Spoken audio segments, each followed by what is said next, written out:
What's up, everybody? Hey, Tom Laird here, host of the Advice from a Call Center Geek podcast and founder of Expivia. For exceptional contact center outsourcing, trust Expivia. We're fully AI-driven, as all of you know, and can handle voice, email, chat, and all of your digital channels. Our 600-seat USA contact center is expert in healthcare, financial services, insurance, tech support, retail, and more. Experts on the NICE CX1 platform, we ensure seamless customer experiences. DM me or visit expiviausa.com for more. This is Advice from a Call Center Geek, a weekly podcast with a focus on all things call center. We'll cover it all from call center operations, hiring, culture, technology, and education. We're here to give you actionable items to improve the quality of yours and your customers' experience. This is an evolving industry with creative minds and ambitious people like this guy. Not only is his passion call center operations, but he's our host. He's the CEO of Expivia Interaction Marketing Group and the call center geek himself, Tom Laird. Welcome back, everybody, to another episode of Advice from a Call Center Geek, the Call Center Contact Center podcast. We try to give you some actionable items, take back in your contact center, improve the overall quality, improve your agent experience, hopefully improve your customer experience as well. What's going on? It's been way too long. I've been doing a lot of recordings and speaking engagements as podcasts, but I have not done a live LinkedIn podcast with you guys in a really long time. It's been pretty crazy. It's been good. I have a lot to talk to you guys about, a lot that I've learned in the last even probably, 30 to 60 days since really I last talked and kind of did one of these podcasts. So again, if you're listening, please, if you're on LinkedIn, any questions that you have, please ask away. I don't want to really talk about auto QA. I want to talk more about auto with an A, right? Just the technology in general. Things that I've seen, my changing perceptions on where analytics is going. This could be a little bit, maybe a little eye-opening for you as well. I had a chance to speak in Philadelphia at the Philadelphia Museum of Art for a NICE CX1 event on road mapping your AI 2 days ago, as I kind of record this here on the 25th of April. It was really amazing. First of all, the venue was awesome, right? It felt like just a really cool, it's in their Grand Stair Hall, was a really awesome venue. But the questions that I got had a lot to do not just with AI. And again, I don't want to really go down this AI path with this podcast episode, but when I asked the question, how many of you guys, and there's probably, say 50, 60 people in the audience, how many people are in their companies are on path and feel comfortable about where they are from a road mapping standpoint from AI? And literally nobody raised their hand. Again, same thing that happened to me when I was speaking in Miami. A lot of people think they're behind, but I think if these people are behind, then everybody's behind. I look at the low hanging fruit, the really easy stuff that you can utilize, that's extremely inexpensive, that you're not going to have to get a huge push from maybe senior leadership to start to move on this roadmap. And there's specific tools that, I talk about. And again, I'm going to post that probably early next week, in my full talk that I did in Philly that to kind of discuss what I'm just saying. But one of the tools is auto QA. And it's been fascinating to me to see as we go down. I'm looking at my board now. 1, 2, 3, 4, 5, 6, 7, 8, 9, 10, 11, 12, 13, 14, 17 beta customers right now that are in the process of moving to become hopefully paid members, right? 4 of them right now, I guess 4 as of today, have full paid subscriptions. So we've learned a lot in this, having these kind of 20 initial customers. And while auto QA does a really good job of just scoring calls and scoring agent behaviors, we have found that more and more companies have a kind of a thirst for real analytic data, that the tools out there right now, while look cool, the bottom line is they just do not meet the exact needs of customers. And I think you're starting to see a shift in analytics away from bubbles, right? That were cool when they first came out and they show really well on demos, but the actual data that they're giving, you really have to dig deep, and it takes a little bit of time and work. Where now with these auto QA platforms, we're just literally asking questions of the data. You can ask questions on agent behaviors very easily, right? Did we read the correct scripted greeting? Did we show empathy? Did we use probing questions? Was the proper disclosures read? Like all of that stuff, auto QA platforms can do extremely well. But we're finding that we're getting customers that want more, that they want to ask questions about cancels. So they'll literally create a form right now that just deals with auto scoring cancel calls and answering questions. Right? Is this a true cancellation call? Yes, it is. Well, then why did the customer cancel? Was it because it was too expensive? Did they have an issue with a contract or like blah, blah? Like it's 8 different reasons why somebody would cancel. And normally we would kind of stop there if it was, too expensive, right? Because that's what the customer says. But too expensive can mean a ton of things. Does it mean that they lost their job, that they just don't have the money anymore, that the product is actually too expensive, right? There's a lot of different financial questions that can be asked of that data. And so instead of just kind of looking at the phrase, too expensive or can't afford, we can go deeper into these actual questions that analytics maybe can kind of give you that kind of macro level. But now we can really say out of the, 2,032 calls that we QA scored last week, I don't know, 1,722 canceled because of too expensive, and it's because of the product was too expensive. 232 did because they just can't afford it anymore because they lost their job, whatever. But you're getting granular data that you can actually use to create marketing products or marketing tools or campaigns to meet specific customer segments. And I'm a huge analytic guy, as you guys know. I think it's one of the greatest, inventions. I guess it's an invention. One of the greatest tools that we've ever had in CX. And it's totally reshaped our company here at Expivia, right? And you've heard me talk a lot about that, not just from the I always use the phrase, the too expensive. And that's what really blew my mind, right? So normally when people talk about, hey, you have an analytics platform? Yes. I'm like, yeah, we do. It's really cool. It's interaction analytics. It's on CX1. We can do things like tell you what percentage of customers called and used the phrase too expensive yesterday. And we kind of stop there because that's really how far we went. Now, we probably could have gone to some categories, subcategories, and really dug deep, but it's kind of a pain. We're just literally asking that question, right? And having auto then think and hear what is being said. So we're asking a question of the data. Auto is answering, and auto QA platforms are answering questions on the data now, where that's what we said analytics was going to do. But I think analytics is trending. It's macro. If you really want to dig deep into a topic and build the form out just from a analytics standpoint, I think it blows away just regular kind of keyword looking analytic platforms, right? Looking for intent, looking at outcomes, right? Asking questions on outcomes, not just did the agent say this or did the customer say this on a call. It's totally changed my thought process on where analytics is going, what we can do now, because so many of these beta customers are using this from just a compliance tool, using it just for a retention tool. And again, there's still a lot that are using it for just regular QA because we're really good at that too. But it's totally changed my demos. It's totally almost changed the marketing that we're going to do on the website. And I think that's why you beta test too, right? to see what the tool, how are customers really going to use the tool? And now that we have access to things that we never really had access to before. And I think here's the other thing. We can do this at scale for extremely cheap. So analytic platforms, right? You're paying like a per seat charge. You're kind of getting all of this kind of trending data in.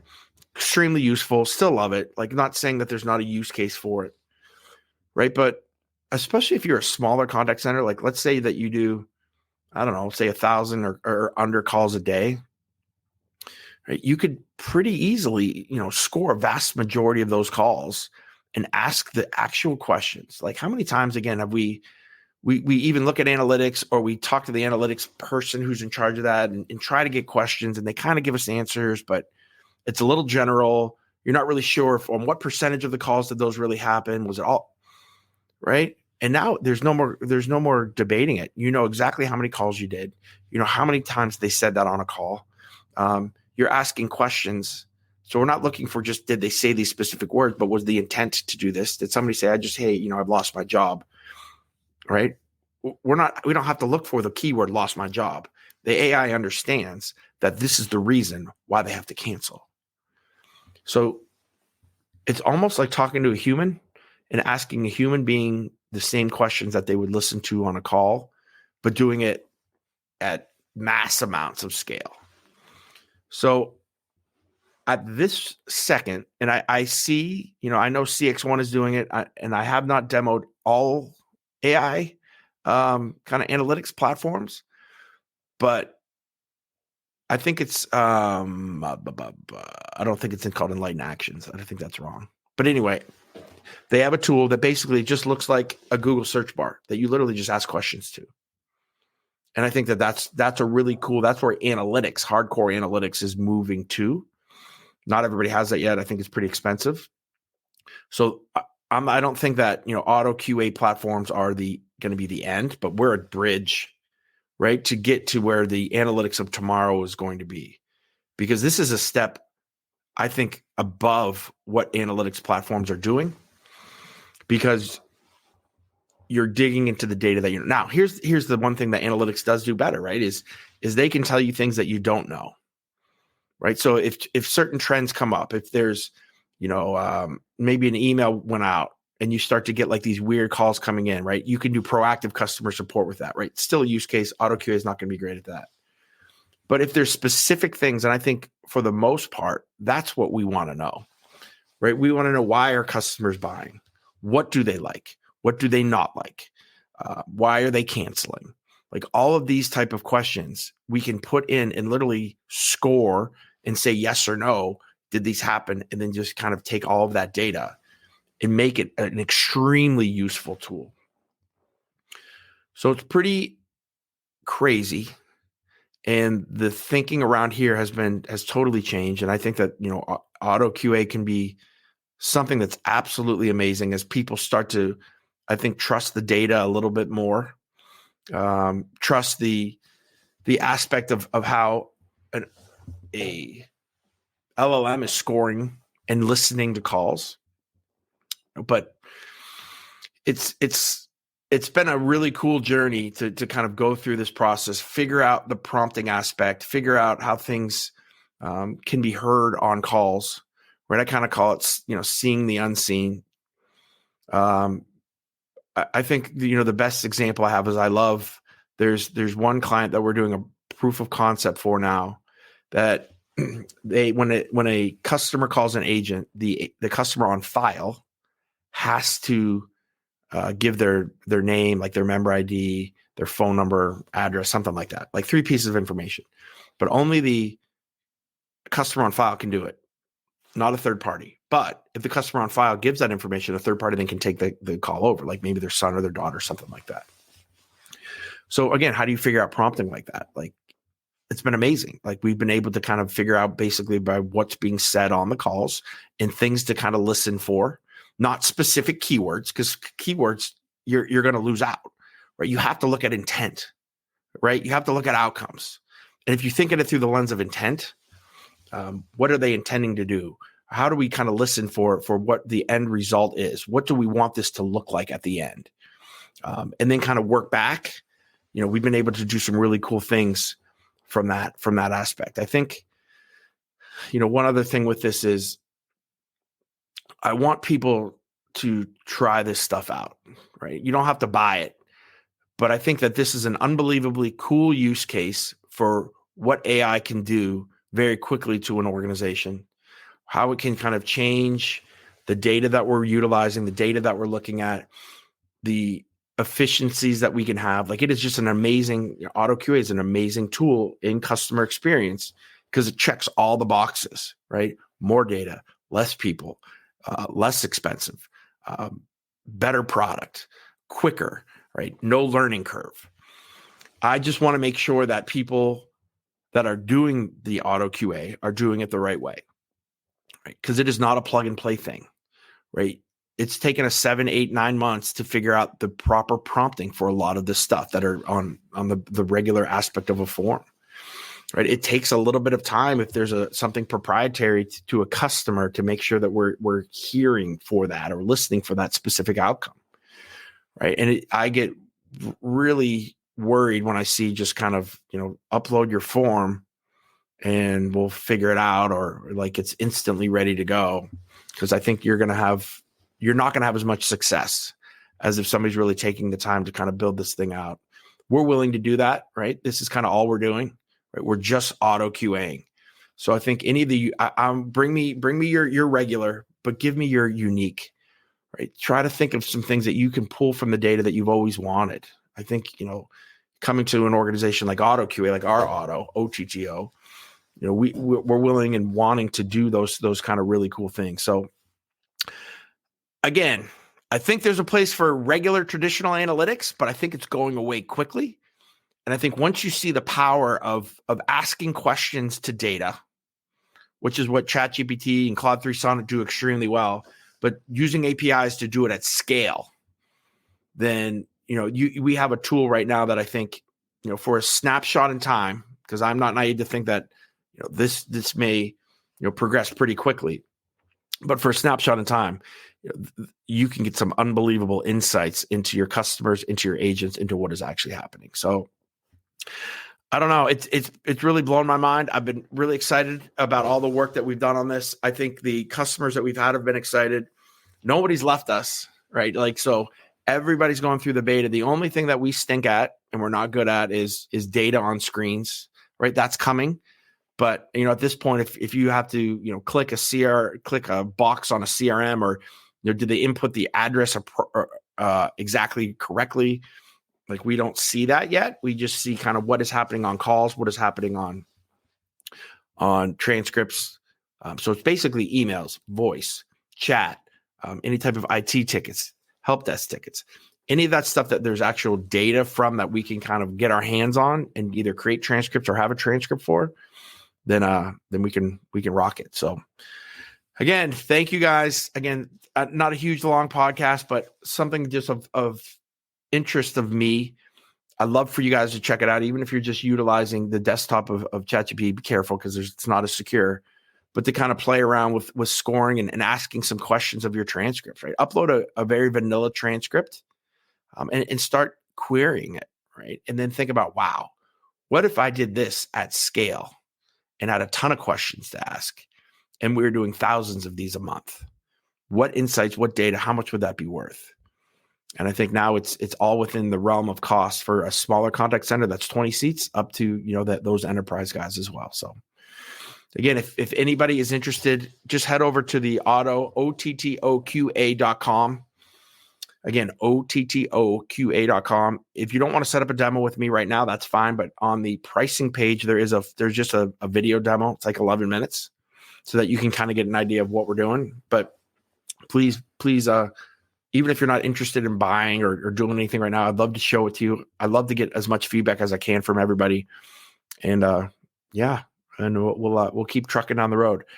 Try to get these bad boys back to once a week. I miss a lot of you guys. I miss the questions that I've been getting. Again, the following is still there, right? We've actually gone up since I haven't done as many of these in the last 30 to 60 days. So I don't know what that's telling me, but in fact, one of the largest one that we had was about 60 days ago, and it was just an upload right from one of my talks. So again, I'll have the Philly AI road mapping discussion that I gave live next week. But thank you guys. Thank you for all of the time.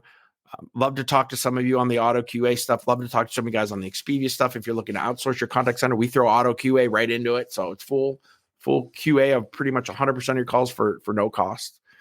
But sounds good. Thank you guys. Talk to y'all next week.